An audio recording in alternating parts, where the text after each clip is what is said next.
আমি সত্য কাহিনী, ওই সুযোগ যদি না হইতো তাইলে বুড়া বয়সে আব্দুর রহমান ইবনে হাফফার কোনোদিন আলেম হতেন না। সিরিয়ার একজন প্রবীণ আলেম আছে, ইতিহাসের পাতায় যার নাম লেখা আছে যে বৃদ্ধ বয়সে আলেম হয়েছেন, বৃদ্ধ বয়সে। কিন্তু বংশগতভাবে পেশা ছিল কবর খোদাই করা। কি? কবর খোদাই করা। খুনে বৃদ্ধ বয়সে মাদ্রাসায় গেছে দামেস্কের। জিজ্ঞাসা করছে, এই বয়সে তুমি কি পড়বা? বলছে, আমি যে যা দেখা আসছি পড়বই পড়বো। বলছে, কি দেখা আসছো? বলছে, আমি কবর খোদাই করতে যে দুটা কবরের দৃশ্য নিজের চোখে দেখা আসছি, এই জন্য আমি ছুটা চলে আসছি, আমি আলেম হব। আমি পুরাটা বলতেছি না, সময়ও কম। কাহিনী শোনার পরে মাদ্রাসাওয়ালারা বাধ্য হয়েছে তাকে ভর্তি নিতে। সে বুড়া বয়সে আলেম হয়েছে এবং যুগ শ্রেষ্ঠ আলেম। ইতিহাসের পাতায় যদি না থাকতো তাহলে আমি এটা খুঁজা বাহির করার সুযোগ ছিল না। আমি নাম সহ বলতেছি, ওনার নাম ছিল আব্দুর রহমান হাফফার। আরবিতে হাফফার বলে কবর খোদককে। উনি কবর খোদাই করতেন। একজন ছিল আলেমের কবর, আরেকজন ছিল আলেমের সহযোগীর কবর, যে আলেমকে সহযোগিতা করছে। দুইজনের কবরের দৃশ্য দেখছে। হ্যাঁ, এই সুযোগ আল্লাহ এই উম্মতকে দিছেন। একটা হাদিস বলি, বুঝে আসবে কিনা জানি না। কোন উম্মতকে আল্লাহ এই সুযোগ দেন না। আল দাল্লু আলাল খাইরি কাফাইলিহি, আদ-দাল্লু আলাল খাইরি। কোন উম্মতকে দিছেন কিনা আমি জানি না।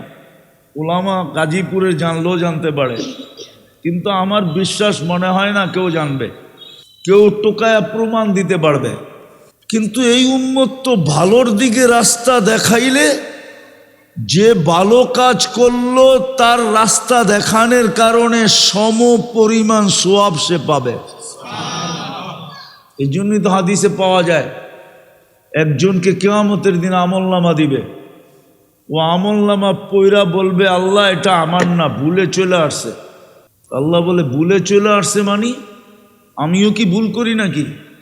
ভুলে চলে আসছে, এটার ভিতরে যা সওয়াব লেখা আছে এগুলো একটাও আমি করি নাই। তা আল্লাহ বলবে, মানি? এটার ভিতরে হজের সওয়াব লেখা আছে। আমি বাইতুল্লাহর ছবি দেখছি, কোনোদিন বাইতুল্লাহ যায়া দেখি নাই। কি? কিন্তু কি দেখছি? আমরা ছবি দেখি না বাইতুল্লাহ।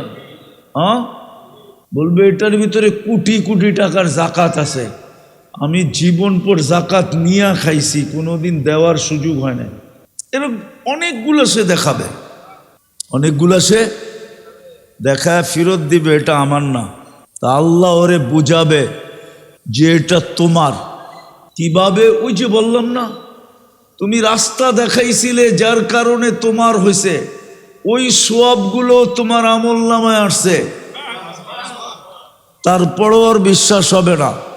যখন আল্লাহ ধমক দিবে তখন বলবে, ইদানিয়া রব্বি লি, তাইলে আল্লাহ আমার হইতে পারে। আপনি যখন এরকমভাবে বুঝায় বলতেছেন, কিন্তু ওর বিশ্বাস হবে না। ওর বলবে তাইলে, তবে। গ্রামারের ভিতরে একটা প্যাচ আছে, এখানে একটু একটু সন্দেহ আছে, ঠিক না? তবে আমার হইতে পারে। আপনি বলতেছেন বিদায় আমার হইতে পারে, কিন্তু আমার মন বলে না এটা আমার। আরে বুঝাইতে পারলাম আপনাদেরকে? বুঝাইতে পারলাম? এই উম্মতের জন্য সুযোগ দিছেন। আমি শেখ জায়গায় চলে আসছি, সুফিয়ানে সৌরি রহমতুল্লাহ আলাই, ওনাকে হুকুম হয়েছে একজনের জানাজা পড়ানোর জন্য। উনি কিন্তু আলী রাদিয়াল্লাহু তাআলা আনহুর ছাত্র ছিলেন।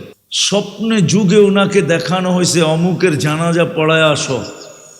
তো উনি ভাবতে ভাবতে যাইতেছিলেন এই লোকটা কি আমল করত যে আমাকে জানাজা পড়াইতে বলা হলো। তো বাড়ির এলাকায় যে জিজ্ঞাসা করছে, সবাই বলছে সাধারণ মানুষ, তেমন কোনো আমল টামল নাই। সবাই যা করতো এও তা করতো। বাড়িতে যে জিজ্ঞাসা করছে কি আমল করতো, তো বাড়িওয়ালারও বলছে সাধারণ ছিল, সবাই যা করতো সেও তা করতো।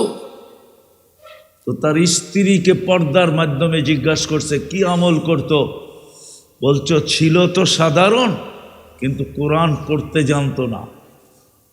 ডেলি কোরআন নিত আর পৃষ্ঠা উল্টাইতে থাকতো, আর মাঝে মাঝে কখনো চুমা দিত, কখনো বুকে নিত, কখনো মাথায় রাখতো, আর বলতো হাদা কালাম রব্বি, এটা আমার রবের কালাম। তো সুফিয়ানে সৌরি রহমতুল্লাহ আলাই ফতুয়া দিছেন, এই কালামই তাকে এত উচ্চ শিখরে নিয়ে গেছে। এটাও সুযোগ, এই উম্মতকে হাজারো সুযোগ দিছেন শুধু বন্ধুত্বের কারণে, কিন্তু কেউ তো করতে রাজি না। আর এই সুযোগ দেওয়ার উদ্দেশ্য এটাই, সুরক্ষা দেওয়ার উদ্দেশ্য এটাই, সেবা দেওয়ার উদ্দেশ্য এটাই। যেমনই পজিশন হোক না কেন, দুনিয়ার অবস্থান যেমনই হোক না কেন, যেখানেই বসবাস হোক না কেন, সে যেন জীবনটা গইরা আল্লাহর কাছে যায়। আসেন সুযোগগুলা কাজে লাগাই, আসেন সুযোগগুলা কাজে লাগাই, নাইলে বড় আফসোস করতে হবে, জীবনটা গড়বে না, জীবনটা গড়বে না। বাংলাদেশের সমাজে কয়জন পাইছে সোনার চামচ বলেন? পুরা 20 কোটি মানুষের ভিতরে আমরা কয়জন সোনার চামচ পাইছি? বলেন না। না বাংলাদেশের 20 কোটি মানুষই মার্সিডিজ চালায়, বড় বড় বাংলোতে থাকে। মন যা চায় তাই কি কিনতে পারে? মন যা চায় তাই কি খাইতে পারে? মন যা চায় তাই কি কইরা উড়াল দিতে পারে? কয়জন সোনার চামচ মুখে দিয়ে আসছে? 3 বেলা ডাল রুটি জোগাইতে যায় এত মাথার গাম পায়ে ফেলতে হয়, ঠিক না? 9-6-এর কথা বাদই দিলাম, ঠিক না? 9-6-এর কথা বাদই দিলাম। 9-6 বোঝেন? এটাও মনে হয় বোঝেন না। 9-6 মনে হয় বোঝেন না, ঠিক না? 9-6-এর কথা বাদই দিলাম, মাথার গাম পায়ে তো ফেলতে হয় শুধু 3 বেলা ডাল রুটি জোগানের জন্য। দুনিয়াও পাইলেন না, সুযোগটাও কাজে লাগাইলেন না, জীবনটাও গড়া হইল না। কালকে এই চেহারাটা আল্লাহকে কি করে দেখাবেন? কালকেই তো জান্নাত একদিকে রাখবে, দুনিয়া একদিকে রাখবে। আল্লাহ তো বলবে তোর জন্য তো জান্নাতটা তৈরি করছিলাম, নাইলে মুসলমানের ঘরে তোকে পাঠাইলাম কেন? বন্ধুর উম্মত বানায়া আমার বন্ধু ঘোষণা দিলাম কেন? তুই এই দুনিয়া নিয়ে কি করে রাজি হলি? আর রাযীতুম বিল হায়াতিদ দুনিয়া, তুই দুনিয়া নিয়ে খুশি হইলি কি করে? জান্নাত তো তোর জন্য ছিল। দুইটা তো সামনে রেখা, তারপরে মধ্যখানে আমাকে রেখা বলবে, আপনাকে রেখা বলবে, তুই এটা নিয়ে রাজি হলি কি করে? দুনিয়ার ছোট জীবন নিয়ে রাজি হলি কি করে? দেখি তো মাঝে মাঝে আমরা হয়, মাঝে মাঝে বলতে পারি না, লাউড স্পিকারে বলতে পারি না, বলতে পারি না, বিশ্বাস করেন। বলবো অনলাইনে চলে যাবে কথাটা, বলে ফেলবো। আল্লাহ রসুল বলে গেছিল মিসকিনুন ফাকুর, দুনিয়ার কিচ্ছু পায় না, তারপরও অহংকারী হয়ে বসে আছে। যারা সুযোগগুলা কাজে না লাগাইছে, দুনিয়া পায় নাই, সুযোগগুলো কাজে লাগায় নাই, আল্লাহর রসুল ওদেরকে অহংকারী গরিব বলছে। অহংকারী।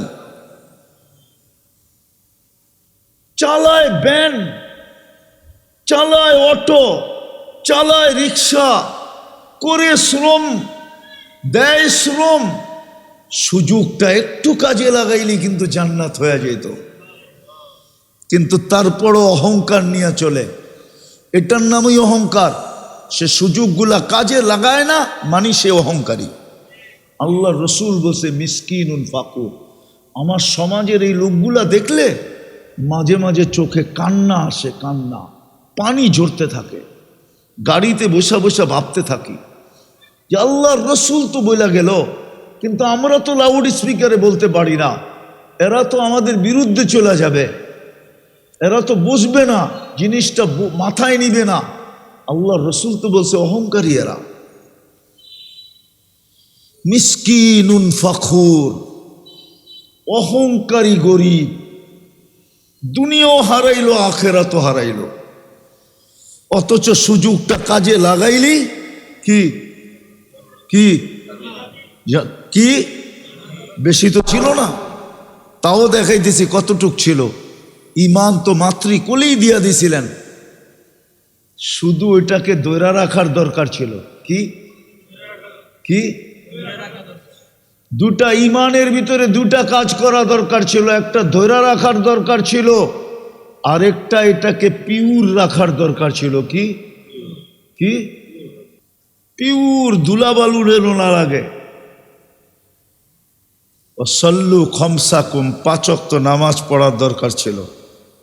সারা বৎসর যদি শ্রম দিতে যায় পড়তে নাও পারে, তাইলে এক রমজানে 70 মাসেরটা রিকভারি করতে পারে, ঠিক না?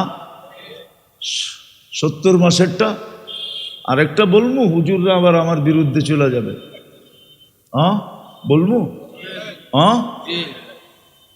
100% শ্রমিক পেশার মানুষ যদি নারী 100% রমজানে 6 দিন নামাজ পড়তো, 6 দিন, পুরা বৎসরের নামাজ ফরজ কমপ্লিট হয়েও আরো 55 নামাজ বেশি হইতো, 55 ওয়াক্ত বেশি হইতো। 6 কত কত কত 42 দিনের নামাজ কমপ্লিট। বৎসর হয় কয়দিন? 365 দিন। 420-এর থেকে 365 বাদ দেন, কত থাকে? কতদিন? 55 দিনের নামাজ বেশি থাকতো। এই উম্মতের প্রেমে পড়ে আল্লাহ এরকম সুযোগ দিচ্ছেন, নাইলে সুযোগ দিতেন না।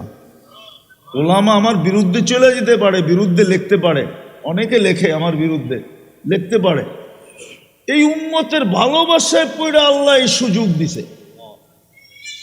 যে এই শ্রম পেশার মানুষগুলা যদি, গরিব মানুষগুলা যদি, যারা সারা দিন শ্রম দিতে হয় সুযোগ পায় না, ওরা যদি রমজানে 6 দিনও কমপ্লিট 100% নামাজ পড়তো, 420 দিনের নামাজ লেখা হতো।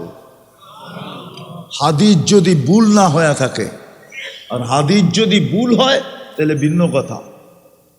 ফরজ 70 গুণ বাড়ায়া দিল কেন? যেন পুরো বৎসরের নামাজ কমপ্লিট হয়ে যায় 6 দিনে, আরো বেশি থেকে যায়।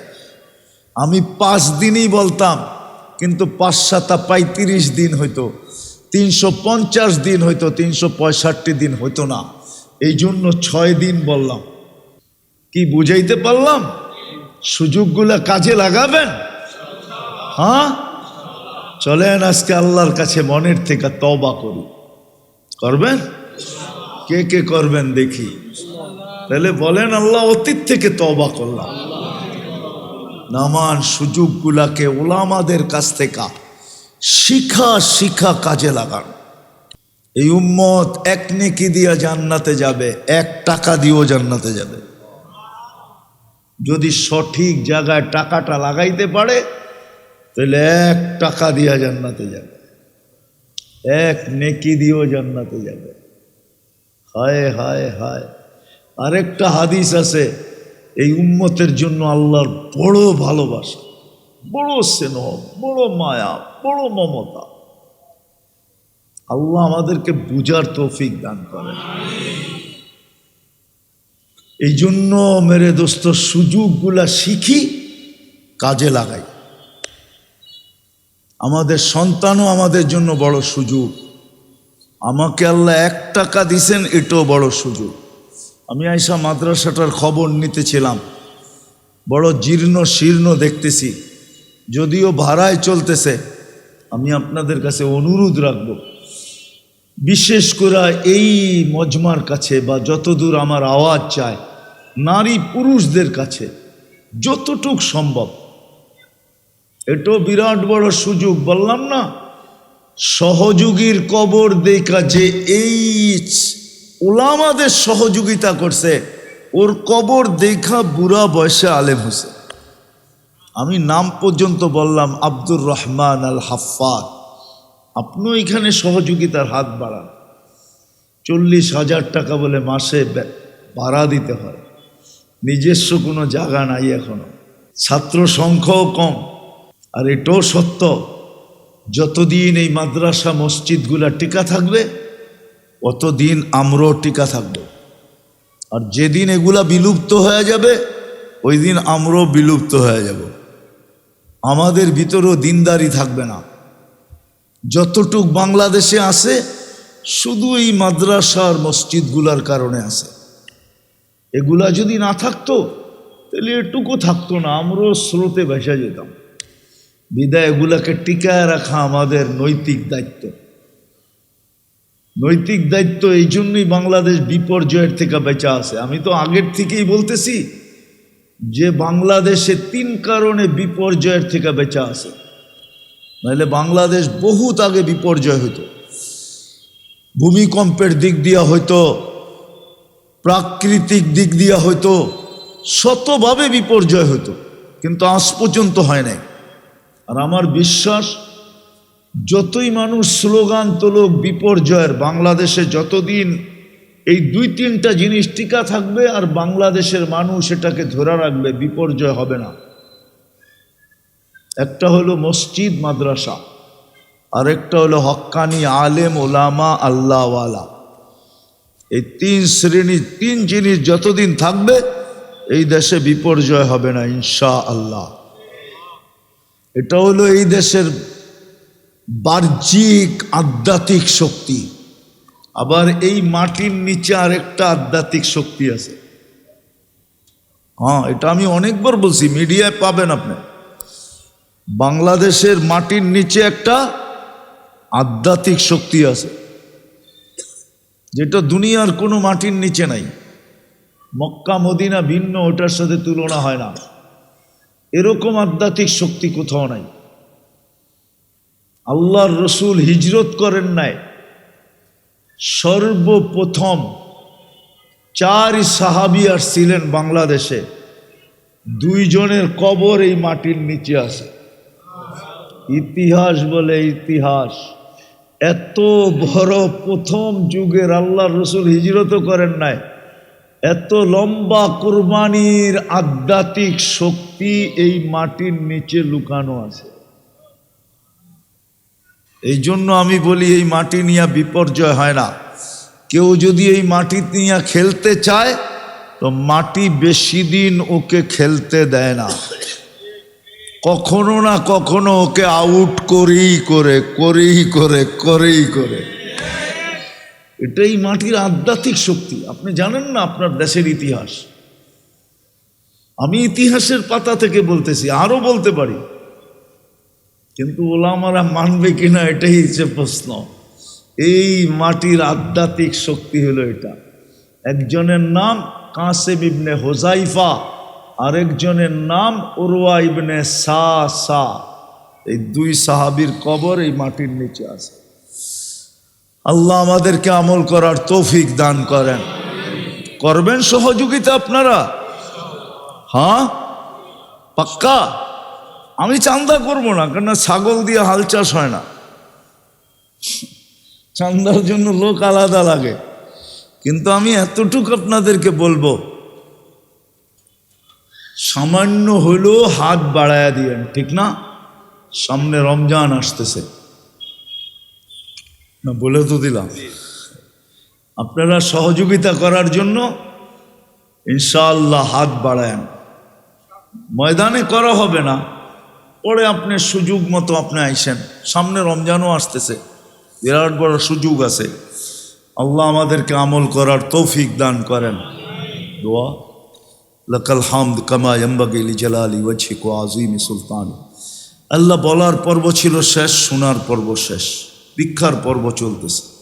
বেশি কিছু চাবো না মালিক, আজকের আয়োজনটা যেন কবুল হয়, আয়োজকরা যেন কবুল হয়, এই মাদ্রাসাটা যেন কবুল হয়, এর ওস্তাদ ছাত্র যেন কবুল হয়, এর প্রতিষ্ঠাতা যেন কবুল হয়। আল্লাহ কবুলিয়াত চাই, আর কিচ্ছু চাই না। কবুলিয়াত হয়ে গেলে বাকি সব কিছু হয়ে যাবে কুদরত দ্বারা। এটাই আপনার সুন্নত। কবুল আগে হইতে হয়, নাইলে ওটা হয় না। ওটাকে আপনি সাজায়া দেন না। প্রমাণ হিসাবে এক ফোঁটা পানি যদি কবুল না হইতো, তাহলে সৃষ্টির সেরা, সৃষ্টির ভিতরে শ্রেষ্ঠত্বের মুকুট নিয়ে মাথায় কোনোদিন জমিনে কোনোদিন পা রাখার সুযোগ আমাদের হইতো না। এক ফোঁটা পানি কবুল বিদায় আমরা সৃষ্টির সেরা হিসাবে জমিনে পা রাখতে পারছি। বিদায় আপনার কাছেও আমি কবুলিয়াত চাবো, এই মাদ্রাসার কবুলিয়াত চাবো, ওস্তাদ ছাত্রদের কবুলিয়াত চাবো। আল্লাহ কবুল করলে জাগাও হয়ে যাবে, কবুল করলে সব কিছু হয়ে যাবে। এটাই আমরা শুনে আসতেছি। কবুলিয়াত শর্ত, কবুলিয়াত হলেই হয়ে যাবে। এই এলাকার মাটিটাকে কবুল করেন, মানুষগুলাকে কবুল করেন, শ্রোতাদেরকে কবুল করেন। যা চাইলাম তাও দেন, যা চাইতে পারলাম না তাও দেন, তাও কবুল করেন।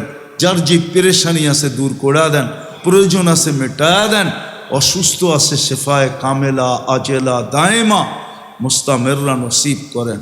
আল্লাহ আমাদের আত্মীয় স্বজন, মা বাবা, ভাই বোন দুনিয়ার যেখানেই শুয়া থাকুক না কেন, উম্মতে মোহাম্মদী যেখানেই শায়িত থাকুক না কেন, জিন হোক আর ইনসান হোক না কেন, সবাইকে আপনি মাফ করে দেন। আল্লাহ সামনে রোজা আসতেছে, এই রোজাটাকে ঐতিহাসিক রোজা হিসাবে পালন করার তৌফিক দান করেন। আপনি সুযোগ দিবেন রমজানে, ইচ্ছা করলে এক ঢোক পানি দিও, এক ঢোক পানি দিও জাহান্নাম থেকে মুক্তি নেওয়া যায়, জান্নাত নিজের নামে লেখায়া নেওয়া যায়। আমাদেরকে ঠিক এরকমই রমজানটা উদযাপন করার তৌফিক নসিব করেন। এই সুযোগটাকে, এক মাসের সুযোগটাকে আমাদের পক্ষে কাজে লাগানোর তৌফিক নসিব করেন। আমাদেরকে ওই হতবাগাদের অন্তর্ভুক্ত করেন না যারা রমজান পাইল কিন্তু মাগফিরাত পাইল না। ওই হতবাগাদের অন্তর্ভুক্ত আমাদেরকে করেন না, ওই হতবাগাদের অন্তর্ভুক্ত আমাদেরকে করেন না যারা রমজান পাইল কিন্তু সুযোগটাকে কাজে লাগাইল না। আল্লাহ আপনি আমাদের দোয়াকে কবুল করেন, আমাদের দেশটাকে হেফাজত করেন। আল্লাহ আপনি ভালো জানেন কার হাতে গেলে এই লাল সবুজের পরিধিটা সুরক্ষিত থাকবে। আল্লাহ আমি কারো পক্ষ নিয়ে বলতেছি না, আপনার এলেমের ভিতরে যাদের হাতে গেলে লাল সবুজের পরিধিটা সুরক্ষিত থাকবে, মানুষের মঙ্গল হবে, ওদের হাতেই এই মাটিটা উঠায়া দিয়া দিন, ওদের হাতেই মাটিটা উঠায়া দিয়া দিন, দিনকে জয়যুক্ত করে দিয়ে। যা চাইলাম তাও দেন, যা চাইতে পারলাম না তাও দেন। ওয়াসাল্লাল্লাহু তাআলা আলা খায়রি খালকি মুহাম্মাদি ওয়া আলিহি ওয়া সাহবিহি আজমাইন বিরহমাতিকা ইয়া আরহামার রাহিমিন।